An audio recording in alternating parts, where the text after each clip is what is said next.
She took the main seat, and the whole room froze in silence. The moment Naomi Sinclair placed her hand on the back of the brown leather chair beside the attorney's table, time seemed to stop. Her gaze didn't waver. She didn't ask for permission. She didn't have to. A simple black dress, smooth brown skin under soft lighting, tight curls pulled back. She looked like she didn't belong there, and yet no one dared to ask her to leave. Because it was Enrique Garcia, personal lawyer to the late billionaire Everett Langston, who personally pulled the chair out for her. Comment 1 if this moment shocked you, and if you're ready for what's coming next. The 24th floor boardroom of Langston and Partners, once reserved for the untouchable elite. Floor-to-ceiling glass revealed the city skyline. On the wall, a portrait of a young Everett Langston, sharp eyes, three-piece suit, and a tight-lipped grin like someone who always came out on top. His family sat in a row beneath it. Vivian, his sister-in-law, wearing a pearl necklace thicker than Naomi's wrist. Declan, his only son, arms crossed, legs propped up, glued to his phone. Clarissa, his niece, filming a story and glancing at Naomi like she'd walked into the wrong movie set. They thought this was just about assets, a routine reading of a will. What they didn't know, it was a reckoning, for every one of them. Naomi Sinclair, 17 years old, black, daughter of Eleanor, who cleaned the Langston estate for over 15 years. She stood silently in the corner as everyone entered. No greetings, no questions. Clarissa nudged Declan. Did the maid forget to wipe this seat? Vivian scoffed, probably here to beg for a scholarship. Garcia hadn't spoken until he stepped in with his worn leather briefcase and locked eyes with Naomi. Miss Sinclair, please have a seat. No one understood what was happening. No one, except the man they came here to mourn, and the girl he had chosen to trust. You've got to be kidding me, Declan snapped, standing. Who is she? Vivian demanded. None of us have ever seen her before. That girl used to scrub our toilets, Clarissa hissed. Now she's claiming a tower? Naomi didn't react. She sat upright, hands folded neatly, eyes locked on the envelope Garcia was preparing to open, but her chest ached. Those words, they were boots grinding into the years her mother had bent down just to survive. It wasn't that she didn't feel the pain. She'd just grown used to it. She'd heard that laughter. When she dropped out to work full-time, when her scholarship application was ruined by spilled coffee, when Declan said, if you're that poor, maybe stop dreaming. They thought her silence meant fear. They didn't know, today, she wasn't the one who needed to be heard. They were the ones being forced to listen. Garcia placed the envelope on the table, his voice steady like a judge pronouncing sentence. Before the will is read, Mr. Langston requested we play a video. The screen lit up.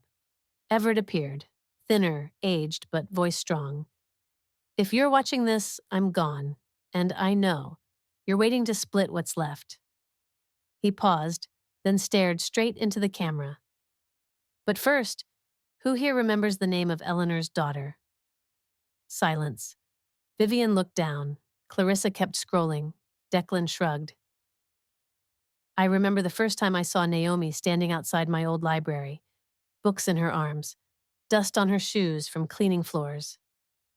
No one asked her what she was reading. But I watched. I listened.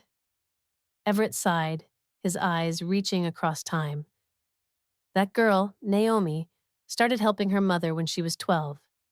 Not one of you asked what she was studying, what she dreamed of, or how her mother was even surviving. She dreamed of becoming a lawyer, Everett continued. Every night after cleaning, she borrowed books from my shelves. She once told me, I don't want anyone to kneel for justice the way my mother had to. Clarissa reached for the remote, but Garcia had locked the controls. Naomi still said nothing, only her eyes glistened. She remembered every book read in secret, every night falling asleep at the kitchen table. If justice had ever been a dream, then today it was speaking for her. Everett turned to the camera one last time. She is the only person in this house who never asked for anything, and yet she's the only one who deserves it all. Garcia opened the envelope. Mr. Everett Langston bequeaths 51% of Langston and Partners, all properties listed under Portfolio A, and $20 million in investments, to Naomi Sinclair. 10 seconds of silence. Then Declan screamed, "Insane! He must have lost his mind." Vivian, "This is manipulation. She took advantage of him." Clarissa, "What the hell did you do to my grandfather?" Naomi finally looked up. Her eyes weren't angry, just tired. A quiet kind of exhaustion that's older than any room in this tower. She spoke for the first time. "None of you built this empire. He did, starting with a fruit cart. And you? You were just passengers on his train." The room was silent. Every eye turned to Garcia, but he didn't return their stare. He simply adjusted the microphone. "And that is only the first part. There is a second video to be played only in case of dispute." Naomi looked up. Everett's face was about to appear again, this time not to divide wealth, but to judge who truly deserved the name Langston. Maya Sinclair never asked for power. She rejected it, until my grandfather had to beg. Clarissa scoffed. "This is delusional. A maid's daughter suddenly inherits everything?" Garcia nodded slightly, as if he'd heard that reaction many times before. Mr. Everett left another video, and this time, it's addressed to Naomi. The screen lit up again. Everett appeared, this time sitting in a leather chair holding an old, worn notebook. "Naomi turned down every offer I made. She didn't want revenge. She only wanted a world where no one had to kneel for justice." Comment 1, if you've ever met someone who asked for nothing, but ended up changing everything. 3 months earlier, VIP room, St. Alara Cancer Center. Everett Langston, frail now, his silver beard patchy, face sunken from radiation, sat quietly by the window. Across from him sat Naomi Sinclair, hair tied neatly, holding a copy of the U.S. Constitution, Fundamental Principles. They hadn't met at the company. They met in a hospital hallway when Naomi was gently washing her mother Eleanor's hands after a chemo session, and Dr. Camille Ward, Everett's personal oncologist, had witnessed how that young girl handled her mother's cracked, aching hands with a tenderness rarely seen. 1 week later, Camille brought Naomi to room 613, not to ask for anything, but to listen to an offer even Everett didn't know he would make. Dr. Camille Ward, a Black oncologist, former nursing school classmate of Eleanor in the 90s, now a top specialist and the only person Everett trusted in his final months. Naomi Sinclair, 17 years old, high school student, works weekends, studies law on her own every night, lives in a rented apartment with her mother. Quiet, but with a sharp intuition for injustice. Everett Langston, once a hardened businessman who believed kindness was weakness. But when he met Naomi, he knew the empire he'd built was approaching its final turning point. "When I offered to pay her tuition," Everett said in the video, "Naomi declined. When I offered her admission into a top law school, she declined again." Clarissa burst out laughing. "Please, who turns down a scholarship from my grandfather?" Garcia turned to her, calm. She said, "If justice requires privilege to be heard, then it's not justice." On the screen, Naomi sat tall, her gaze piercing. It wasn't the look of a girl seeking approval. It was the look of someone who'd learned to stand, even when an entire system refused to see her. "I don't need you to fix what others broke," she said. "I just need space to walk on my own." Everett turned to the camera. "This young woman is unlike anyone in my family, and because of that, she is the only one worthy." Garcia quietly brought out a new envelope. Inside were transcripts and audio recordings of conversations between Naomi and Everett. In one, Naomi said clearly, "I don't want to rise above them. I want to dismantle the chair they sit on. Because if power keeps being inherited like privilege, injustice will always be reborn." Everett spent over 2 months verifying every word she said. He called back dismissed employees, reinvestigated abandoned social projects, and secretly monitored his own family's behavior while they thought he wasn't watching. The result? A 60-page report detailing their apathy and cruelty, and just 3 lines about Naomi. No demands, no tears, no bowing. She didn't want power, but she knew how to use it. The video cut back to Everett, his voice slow, tired but clear. Naomi once said no, but I begged her to complete what I couldn't. She told me, I won't use this inheritance for revenge. I'll use it to test if a truly fair system is even possible. Declan growled through clenched teeth. Populist nonsense. He was tricked. Garcia looked up. Mr. Everett was tested for cognitive function weekly for 3 months before signing the will. There are videos, documents, doctors, witnesses. Do you still doubt him? Silence, and Naomi's eyes, still watching the family that never once acknowledged her or her mother. Garcia gestured to the screen. Before I continue with the next clause, please welcome the executor of the estate and the one overseeing its transition. The doors opened. A black woman entered, silver hair in a tidy bun, dressed in a deep plum suit, her soft smile sharp enough to pierce through Vivian's layers of diamonds. Dr. Camille Ward, Garcia announced. She connected Naomi and Everett not through wealth, but through empathy. Vivian squinted. What does a doctor have to do with my family's inheritance? Camille smiled. Because none of you were here for Everett's final months. I was the only one who heard him cry at night. Not because of cancer, but because his own family forgot what it meant to be human. And in those tears, he called a name.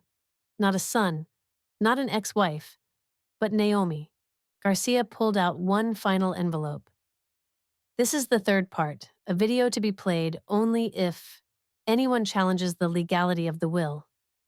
Clarissa opened her mouth, but Vivian grabbed her wrist. She was shaking, not because of the video, but because the woman sitting silently across from them, Naomi, hadn't said a word, yet held the room in check. Dr. Camille turned to Naomi, nodding gently. It's time, she said. Not to divide the assets, but to redefine what it means, to inherit. It wasn't that he chose her. It was that she left him no other choice. The video ended, and the boardroom turned cold once again. Ricardo, his face flushed red, slammed his hand on the table. Enough! This is no longer a will reading. This is a media circus. Naomi didn't respond, but she tapped her fingers lightly on the table, 3 slow, steady beats. Not in protest, but to remind herself she was exactly where she was supposed to be. Comment 1 if you've ever seen someone dismissed, only to become the one voice that couldn't be ignored. 3 months earlier, Executive Office, Langston and Partners, 47th floor, VIP wing. Naomi stood outside the large double doors holding her mother's medical records. Eleanor needed emergency surgery. The cost was beyond anything they could afford. Naomi hadn't come to beg. She only asked for a salary advance. Inside, Ricardo, wearing a pale gray suit, sipping espresso, was in a meeting with senior execs. Naomi knocked. The assistant glanced at her, then turned back inside. There's a janitor asking to see you. Ricardo sighed. Tell her to wait. I don't have time for employees' personal issues. The doors closed. Just like that, every hope she'd held collapsed into silence.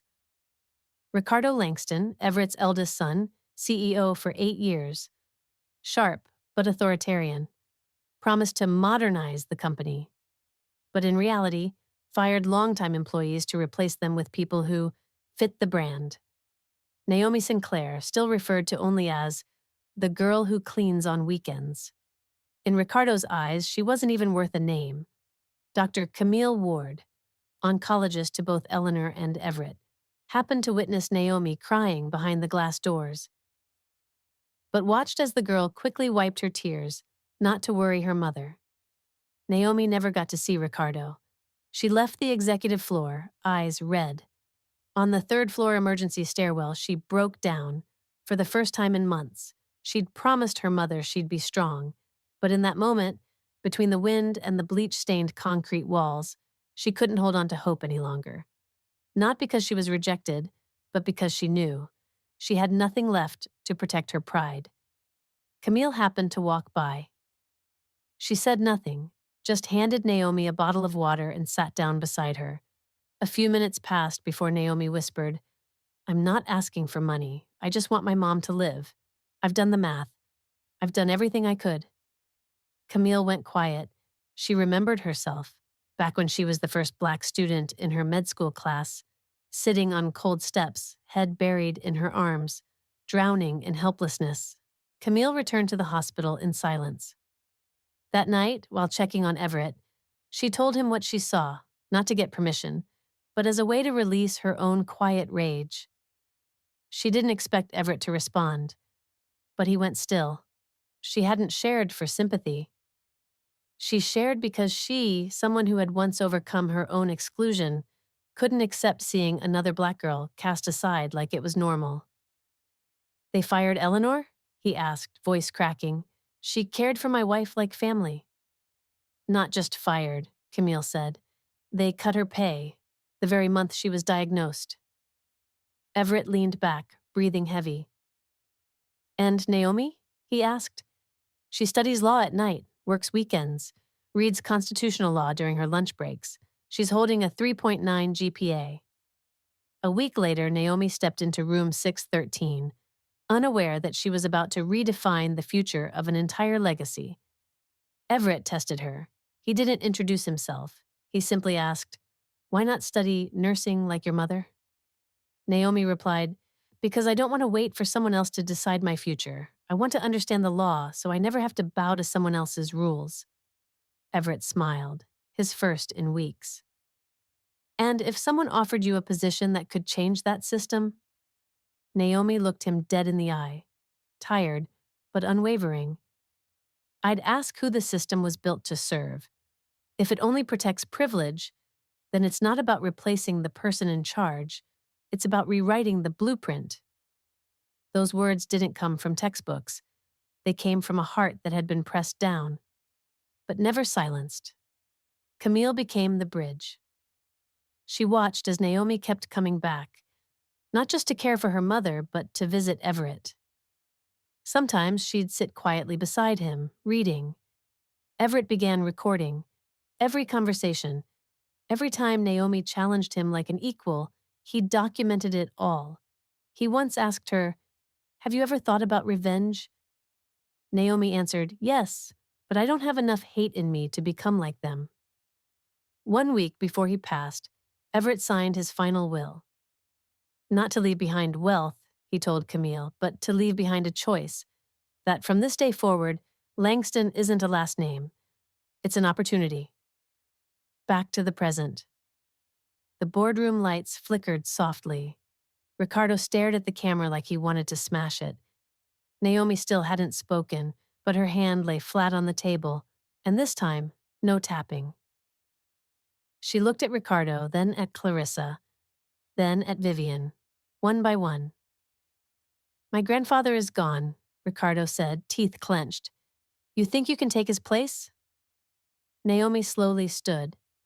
"Number, I'm not replacing anyone. I'm simply the first person he trusted. Not because of blood, but because he finally understood. Compassion doesn't need to be inherited. It needs to be chosen." And today, she wasn't here to demand. She was here to prove she was the choice. There are things they took with power, but never rightfully owned. The lights in the boardroom cut off, only the screen remained, glowing cold and bright. A satellite map appeared, dotted with red marks, scattered plots of land on the city's outskirts. Dr. Camille Ward stepped forward. Her voice rang out, sharp and clear, no mic needed. "Do any of you recognize these places?" Christina squinted. "Looks more like the bottom end of society to me." From the back of the room, Naomi said just one sentence. "That's where my ancestors lived until your families came." Comment 1 if you believe some historical debts, no matter how buried, still need to be paid. The map revealed the names: Crown Hills, Eden Row, Southgate Village. Historically, Black communities displaced nearly 70 years ago. Camille opened a file. These are property records Everett secretly investigated over the past 2 years. These neighborhoods once held over 200 families. Dozens of them were victims of soft evictions, forced to leave, not through violence, but through fear, and empty promises of a better life elsewhere. The records showed, in 1953, Everett Langston's grandfather, then a rising real estate tycoon, acquired the land dirt cheap after lobbying for an urban development clearance. He built the first shopping centers there, the very foundation of the Langston Empire. From stolen ground, they built their kingdom. Christina Langston, widow of Everett's late brother, a face of wealth born from silent legacy. She attends Humanitarian Week every year, but never sets foot in a poor neighborhood unless cameras are rolling. Dr. Camille Ward, now overseeing Langston's land portfolio. She was the one who persuaded Everett to investigate the company's buried history. Naomi Sinclair once lived in Eden Row until age 12, when her family was forced out for a revitalization project sponsored by Langston Group. Declan shot up from his chair. "You're saying our ownership of those lands is illegal," Camille replied, her tone icy. "Not illegal, but entirely unethical. And Everett knew that. He did what none of you ever considered." Vivian clutched her purse. "What did he do?" Naomi stood. "He transferred full ownership to me as part of his final will. And I've already signed those deeds back over to the families living there now, free of charge." No one reacted in time. Clarissa stuttered. "But what do you get in return?" Naomi smiled. "Not everything is for trade. Some things are meant to be returned." Garcia placed a folder on the table. "These are the notarized deeds. The transfer was completed within 2 weeks of Everett's death." Declan turned to Garcia, stunned. She had no legal authority. She wasn't of age to manage assets. "Exactly," Camille cut in, "which is why Everett only transferred non-core real estate. Company shares remain sealed under legal oversight." Christina fumed. "That's prime real estate. We were set to break ground on our 4th shopping center." Naomi looked her straight in the eye. "Not everything laid in concrete is called progress. Sometimes, progress starts with stopping the theft."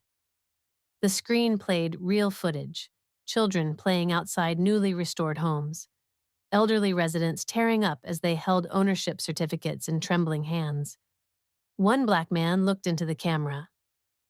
"I've lived here 40 years, paying rent on land my father once farmed. Today I own it." Silence swept the room. Declan hissed through his teeth. "You just ruined the foundation of an entire enterprise." Naomi shrugged. "Or maybe I just diffused a bomb buried beneath it. I'm not rebuilding my grandfather's company. I'm unearthing the pain we paved over. So we all understand. Not everything old is right." Garcia spoke up. "For the record, every step followed full legal compliance. Langston Group now holds no claim to these properties." Christina spat through clenched teeth. "We'll sue." Camille stepped forward, setting another folder down. "Everett thought you might. This contains land seizure records, original zoning maps, and testimonies from displaced families." Naomi added, "This isn't a threat, it's a choice. Accept that some legacies must be corrected or keep building atop unresolved pain." The screen faded to black, lights returned. Naomi sat back down. But this time, she wasn't alone. Garcia, Camille. And now, an entire network of voices stood behind her. She didn't need to raise her voice. She only needed to do what was right. For the first time, Clarissa didn't reach for her phone. She looked at Naomi, truly looked. And in her eyes, there was no longer contempt. There was fear. Not because Naomi had power, but because Naomi didn't need it to change the game. And in that silence, one question echoed in every mind. What if She did have power. She didn't destroy the company. She did what none of you ever dared, rebuilt it from dignity. Garcia stood up, no more documents in hand. He simply said, "It's time to announce the interim board of directors, those who will co-manage Langston and Partners with Naomi until she reaches legal age." The door behind him swung open. 5 people stepped in, 3 women, 2 men, no luxury suits, no designer labels, just faces once familiar to these very hallways until they were let go. Naomi stood. "Meet the people this company forgot, but who never forgot how to run it." Comment 1, if you believe. Those most underestimated often hold the true keys to how things really work. The 21st floor boardroom, once the elite meeting space of the Langston Group, now bore a new name, Langston Equity Boardroom, a fresh logo on the wall. Langston, building equity, not just empire. The new board entered. They didn't say much, but their eyes spoke volumes. They weren't here for revenge. They came to finish what had once been cut short. At the same time, a live stream played on the screen.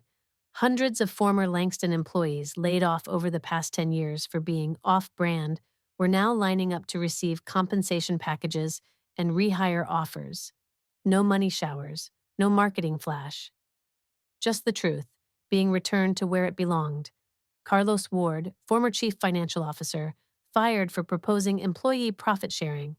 Now reinstated as CFO Yvonne James, ex-HR director, ousted for protesting the layoff of older female workers. Now head of human development. Marcus Lee, senior engineer who helped pioneer Langston's first AI platform, later replaced for being not youthful enough for branding. None of them looked like the brand, but they had something stronger. The collective memory of a system they once kept afloat when no one else would take responsibility. Naomi smiled. Mr. Everett didn't choose them off a resume. He chose them because he saw them work, when no one was watching. Ricardo slammed his hand on the table. "Are you joking? You're handing this company to a bunch of unemployed nobodies?" Naomi turned to him. "They ran this company in silence. You all just signed checks, never knowing where the money actually went." Christina snapped. "You lack the experience to lead, and they're too old to keep up with the market." Carlos stepped forward, locking eyes with Ricardo. "Remember me? I once proposed employee profit sharing. You not only rejected it, you said, 'We don't pay for loyalty, we pay for output.'" Ricardo fell silent. Garcia presented a document, a comprehensive settlement package for over 600 employees wrongfully terminated, and the new policy framework. Community ownership, employees receive small equity shares. Financial transparency, profits distributed based on contribution level. Internal education fund, free legal and skills training for all staff. The live stream continued. A middle-aged black man spoke into the mic, voice trembling. 17 years of service, then fired for not knowing PowerPoint. Today they're calling me back, not out of pity, but because my experience matters. The boardroom went silent. Clarissa whispered, "This is a branding stunt, a PR script." Naomi shook her head. "I'm not building an image, I'm correcting a shattered mirror." Camille stepped forward and opened a second screen. The Union Voices program, where former silenced employees could now participate directly in shaping internal policies.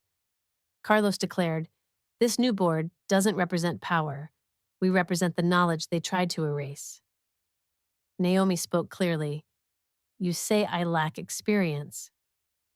"True, but I have something more valuable, humility to know I need the right people. I didn't step up because I know everything. I stepped up because I once had no voice, and I swore no one else would be left in the dark again."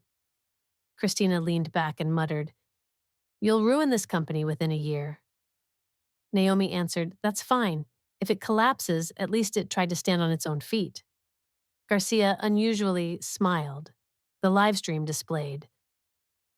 Sales up 8% in the first month. Small investors were returning. International headlines had begun to surface, not because of spin, but because, for the first time, Langston had a new set of values. Values not drafted in a marketing office, but carved from years of neglect, now finally acknowledged.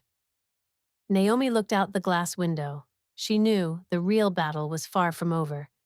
To them, she was still just a 17-year-old girl. But this time, she wasn't standing alone. She turned to the new board. Tomorrow we begin reviewing the old land contracts. Let's see how many still need to be returned. Carlos nodded. Yvonne smiled. It's a long list. Naomi.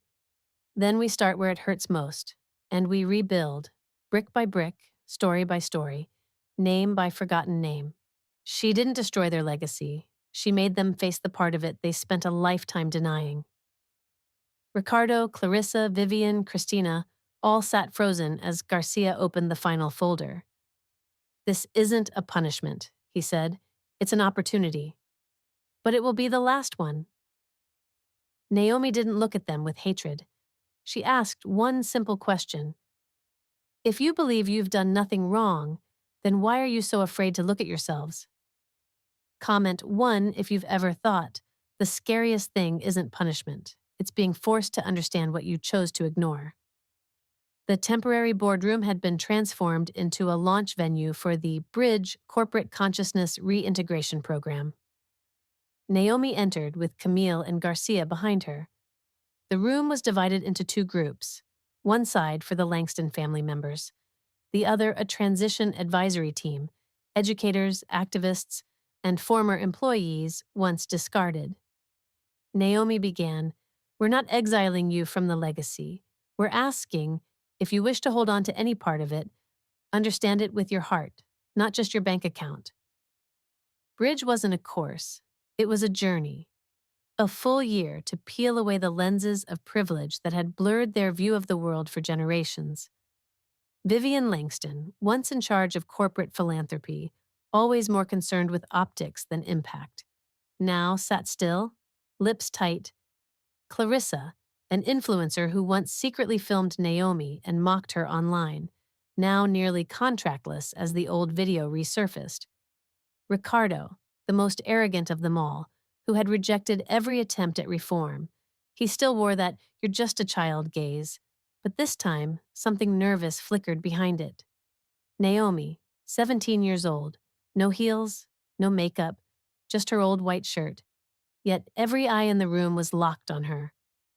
Garcia spoke with clarity. The new board has agreed the Langston family may retain a small share, monthly stipends, and housing. Under one condition, participate in a year-long re-education journey, work in communities affected by Langston's policies, and relearn what power and privilege actually mean. Christina bristled. We are owners, not inmates in some ideological boot camp. She didn't shout, but her eyes, those betrayed her, as if realizing maybe they'd never truly owned anything at all. Naomi replied, "No one is forcing you to suffer, but if you refuse, then you must also accept the consequences, not from me, but from what Everett himself left behind." Camille turned on the large screen. This video was recorded under Mr. Everett's instructions, only to be shown if there was resistance. Everett appeared, lying in bed, voice slow but firm. "If you're arguing legality, here's my question. When everything you've ever taken for granted is gone, what's left of you?" He lifted a small voice recorder. "I've captured hundreds of hours, security footage, private conversations. Everything you said when you believed no one was listening was being heard." Then came the clips. Ricardo yelling at a janitor, "You're not paid to think." Christina cutting Eleanor's pay. "She's sick, not the company." Clarissa, drunk on a live stream. "I don't work to share profits with bottom feeders." Clarissa burst into tears. Vivian went pale. Ricardo stood, then sat back down. Clarissa sobbed. In her old video, she'd mocked others for clicks. Now she'd give anything to undo that laugh. No one spoke. No one looked at Naomi. Naomi said calmly, I didn't post these clips. I'm not here to humiliate you. But I do want you to face yourselves, not to repent, but to learn. From the back row, Carlos raised his voice. We didn't return to this company to destroy it. We came back to create what you never could. Justice. The silence was sharp. Naomi continued. Bridge doesn't issue punishments, but there's one condition. Refuse to participate, and the recordings will be released. And your names will forever be tied to a history of theft.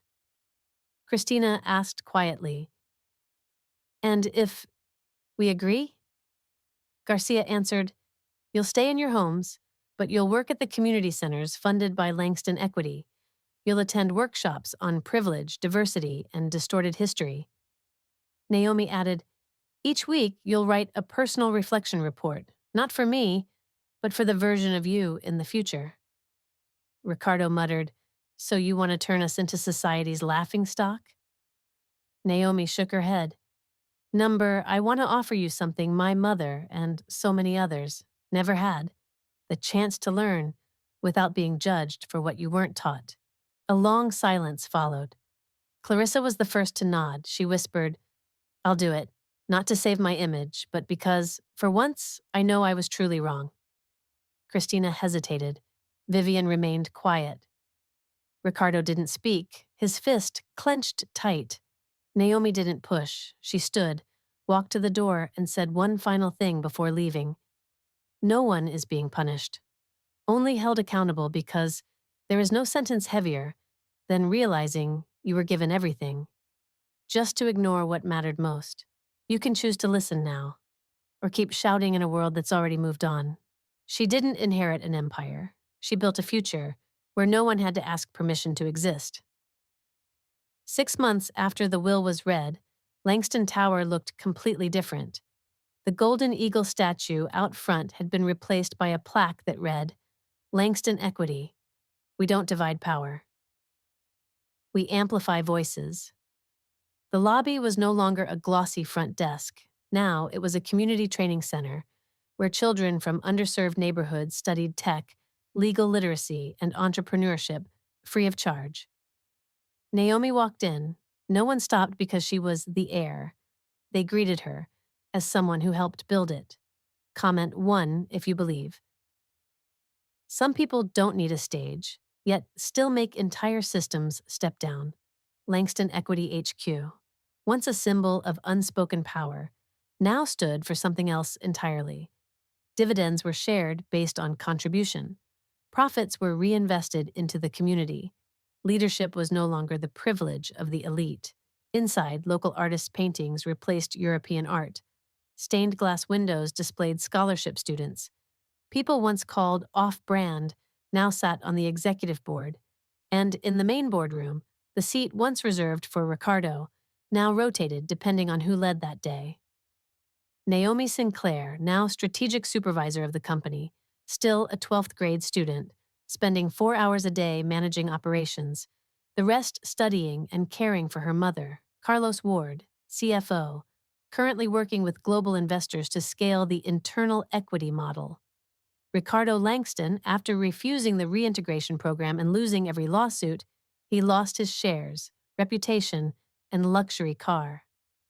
Now he was quietly considering applying for an admin internship through the Reboot program. Clarissa, the first Langston to accept the program. She now worked as a training assistant at the Crown Hills Community Center. A group of French investors visited the model.